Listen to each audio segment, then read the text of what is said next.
नाज़रीन, मैं हूं गुलाम अब्बास शाह और आज की वीडियो में मैं बात करूंगा FATF का जो पाकिस्तान को ग्रे लिस्ट में रखने का फैसला है, इसके ऊपर पाकिस्तान में कंसर्न्स क्यों सामने आ रहे हैं और क्या वजूहात हैं। क्या वाकई FATF ने जो ये फैसला किया है ये सियासी फैसला है या ये सिर्फ पाकिस्तान की तरफ से ये कहा जा रहा है, ऐसा हकीकत नहीं है। इस बारे में मैं बात करूंगा। सबसे पहले तो आपके इल्म में होगा कि FATF की तरफ से पाकिस्तान को ग्रे लिस्ट में रखने का फैसला किया गया। हालांकि उन्होंने ये तस्लीम किया कि 26 पॉइंट्स पाकिस्तान ने मुकम्मल तौर पर इन पर अमल दरामद कर लिया है और 27 टोटल पॉइंट है, उनमें से एक पॉइंट सिर्फ रहता है जिसमें से भी पार्शली अमल दरामद रहता है। उसके साथ साथ FATF ने ये कहा कि अब ये 6 पॉइंट्स के साथ एक पॉइंट के साथ साथ मजीद 6 पॉइंट्स पाकिस्तान को दिए गए हैं। एक नया एजेंडा दिया गया है जो कि पूरा करना होगा, जिसमें दहशत गर्दों की तंजीमों के सीनियर कमांडरों समेत यूनाइटेड नेशन के नामजद करदा जो अफराद हैं, जो टेररिस्ट हैं, वो बनते हैं 1373।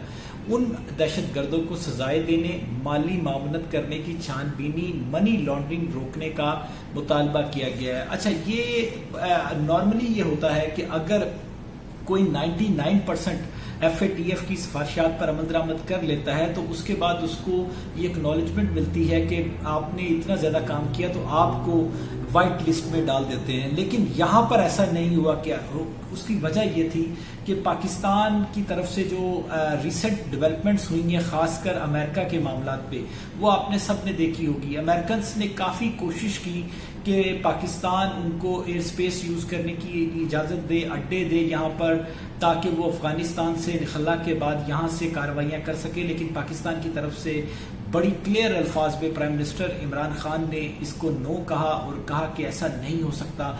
और उन्होंने यहाँ तक वाज़ेह कर दिया कि अगर अफगानिस्तान में जो भी अफगानिस्तान के लोग हुकूमत को इलेक्ट करेंगे, पाकिस्तान उसके साथ ताल्लुकात रखेगा और अगर कब्जा करके तालिबान अफगानिस्तान पर मुसल्लत होते हैं तो हम अपना बॉर्डर बंद कर देंगे, लेकिन अफगानिस्तान में पाकिस्तान से हमले या अटैक्स नहीं करेंगे। अच्छा, ये सारी चीज़ें थी। इस सूरत हाल में आपको ये समझना बिल्कुल मुश्किल नहीं होगा कि क्या वजूहात बनती हैं कि इंटरनेशनली प्रेशर पाकिस्तान के ऊपर कितना है। और यही वजह है कि शाह महमूद कुरैशी अब ये कह रहे हैं कि ये पाकिस्तान के साथ सियासी बुनियादों पर ज्यादती की जा रही है। उनका ये कहना है कि पाकिस्तान के सर पर FATF की तलवार लटकाई हुई है और ये वो चाहती है आलमी कुव्वतें कि ये लटकती रहे। पाकिस्तान को $38 अरब का नुकसान हुआ है FATF की ग्रे लिस्ट में रहने की वजह से। अब ये अगर मजीद पाकिस्तान, क्योंकि ये जितनी बातें की गई हैं ये कब तक पूरा कर सकता है, इसमें अहम बात ये है कि पाकिस्तान की अदलिया जो कि एक आज़ाद अदलिया है, उसका वो पॉइंट बड़ा अहम है कि सजाएं दिलवाई जाएं, क्योंकि सजाएं हुकूमत ने नहीं देनी होती, सजाएं देनी होती है अदालतों ने। और प्रोसिक्यूशन का अमल हुकूमत बेहतर ज़रूर कर सकती है, ये सारे मामला बेहतर ज़रूर कर सकती है, लेकिन इसमें हुकूमत और अदलिया अब दोनों को मिलकर काम करना होगा ताकि FATF की ये शराइत जो है वो पूरी हो सके और इस सिलसिला में कोई ना कोई कानून साजी हो या जो भी हो, जिसके बाद, क्योंकि अदलिया को इंडिपेंडेंट अदलिया को प्राइम मिनिस्टर हो या हुकूमत हो, वो कोई डायरेक्शन नहीं दे सकती, तो उसके बाद ये होता हुआ शायद मुमकिन हो। लेकिन ये फैसला टोटली अनजस्टिफाई इस हवाले से है कि पाकिस्तान की एक तरफ जो काविशें हैं उनको सराहा जा रहा है और ये कहा जा रहा है कि आपने 27 में से 26 पॉइंट पूरे कर दिए और बेहतरीन काम किया, लेकिन साथ ही उनको ये कहा जा रहा है कि आप मजीद ग्रे लिस्ट में रहेंगे। इस हवाले से भारत का क्या किरदार है? भारत, क्योंकि पहले ही SCO की जो मीटिंग हुई अभी 23-24 तारीख को इसी महीने में, वहाँ पर भारत के अजीत देओल जो NSA हैं वो मौजूद थे, पाकिस्तान के मोहित यूसुफ भी मौजूद थे। वहां पर भी भारत की तरफ से जो पॉइंट्स रखे गए उसमें पहला पॉइंट ये था कि लश्कर तैयबा और जैश मोहम्मद के बारे में उन्होंने कहा कि वो अभी एक्टिव हैं और उनके खिलाफ कार्रवाई करनी चाहिए। वहां पे जो मौजूद बाकी ममालिक थे उन्होंने इस हवाले से भारत की इस पॉइंट पर गौर नहीं किया, क्योंकि उनको पता था कि भारत इस हवाले से पहले ही पाकिस्तान के ऊपर इल्ज़ाम तराशियाँ करता रहता है। लेकिन एक इंतहाई अहम पॉइंट और मजीद कोशिश की SCO के सेशन में अजीत देओल की तरफ से कि वो शामिल किया जाए। उन्होंने कहा कि एक MOU होना चाहिए, MOU साइन होना चाहिए FATF के दरमियान और SCO के दरमियान, SCO का जो काउंटर टेररिज्म डिपार्टमेंट है उसके दरमियान, ताकि ये मनी लॉन्ड्रिंग کے سلسلہ میں بہتر کاروائیاں ہو سکیں. اس کا اشارہ اس بھارت کا مقصد صرف اور صرف یہی تھا کہ وہ پاکستان کو کسی طریقے سے اس میں انوالو کرے اور یہاں سے بھی پریشر ڈالیں. لیکن چین اور رشیا کی طرف سے اس کو بھی نہیں سراہا گیا اور اس تجویز کے اوپر بھی کوئی کام نہیں ہوا. اچھا, اب میں آتا ہوں FATF کا دوسرا دورہ بیان. میں آپ کو ایک سورس سناتا ہوں, ایک گفتگو سناتا ہوں. یہ پریزیڈنٹ ہیں FATF کے, Marquis players.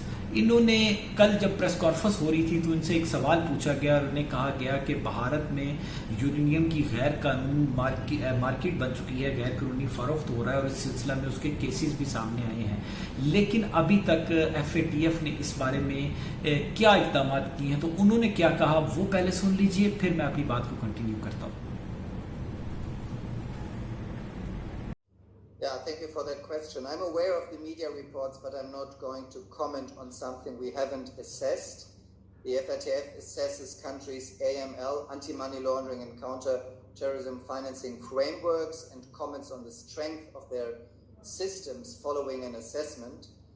And we have a clear schedule for all our countries, and for COVID-19 reasons, this schedule had been postponed for all the countries where the mutual evaluation is still outstanding in this fourth round of mutual evaluations. And as soon as we see clearer with the COVID-19 situation, it will be rescheduled also for India. So as soon as the COVID-19 situation has improved, we will schedule the start of the mutual evaluation process for India. ناظرین, آپ نے سنا جب ان سے سوال پوچھا گیا کہ آپ بھارت میں یورینیم کی کھلے عام فروخت ہو رہی ہے اور یہ بھی ٹیررزم کے ہی زمرے میں آتا ہے اور اس سے بھی جو پیسہ اکٹھا ہوتا ہے وہ ٹیررسٹوں کے لیے, اگر یہ یورینیم, پہلی بات تو یہ کہ یہ ٹیررسٹوں کے ہاتھے چل سکتا ہے, دوسری بات یہ کہ یہ بلیک مارکیٹ جو ہے یہ ایک بڑا سیریس معاملہ ہے اور اس سے انسانی زندگیوں کو خطرہ لاحق ہے, کیونکہ یہ نیوکلیئر بم بنانے کے لیے استعمال کیا جاتا ہے. تو اگر اتنی سیریس الزامات ہیں تو اس پہ آپ کیا کہتے ہیں؟ تو انہوں نے سمپلی کہا, انہوں نے کہا کہ میں میڈیا رپورٹس جو آ رہی ہیں اس سلسلے میں آگاہ ہوں, مگر جب تک ہم ان کا جائزہ نہ لے لیں تب تک اس پہ تبصرہ نہیں کر سکتا. یہ بیہیویئر ہے ٹوورڈ انڈیا. پاکستان کا بیہیویئر میں نے آپ کو بتا دیا کہ پاکستان کی طرف FATF کا بیہیویئر کیا ہے. انہوں نے ساتھ مزید کہا کہ FATF ممالک میں موجود دہشت گردی اور منی لانڈرنگ کے فریم ورک کا جائزہ لے کر ان کے نظام کی خامیوں اور خوبیوں پر تبصرہ کرتا ہے. انہوں نے کہا کہ انڈیا کے جائزے, جب ان سے یہ بھی پوچھا گیا تھا کہ آپ نے انڈیا کے لیے جائزہ لینے کے لیے جو فروری میں متوقع تھا اسی سال, وہ آپ نے ڈیلے کر دیا اور ابھی تک اس میں تاخیر کی جا رہی ہے, آپ کب اس کا جائزہ لیں گے؟ تو انہوں نے کہا کہ انڈیا کی باہمی جائزہ FATF کی شیڈول میں شامل تھا, تاہم باقی چند ممالک کے ساتھ یہ بھی کورونا کی وجہ سے تاخیر کا شکار ہوا. انہوں نے کہا کہ جو ہی کورونا کی صورتحال بہتر ہوگی انڈیا کا بھی باہمی جائزہ شروع کیا جائے گا. اور FATF کے ساتھ مذاکرات میں شامل ایک وہاں پہ جو پاکستانی رکن تھے, انہوں نے ایک سعودی عرب کا ویب سائٹ ہے اردو نیوز, ان کو بتایا کہ FATF نے انڈیا کے باہمی جائزہ اسی سال فروری میں کرنا تھا, تاہم اس میں تاخیر کی جا رہی ہے.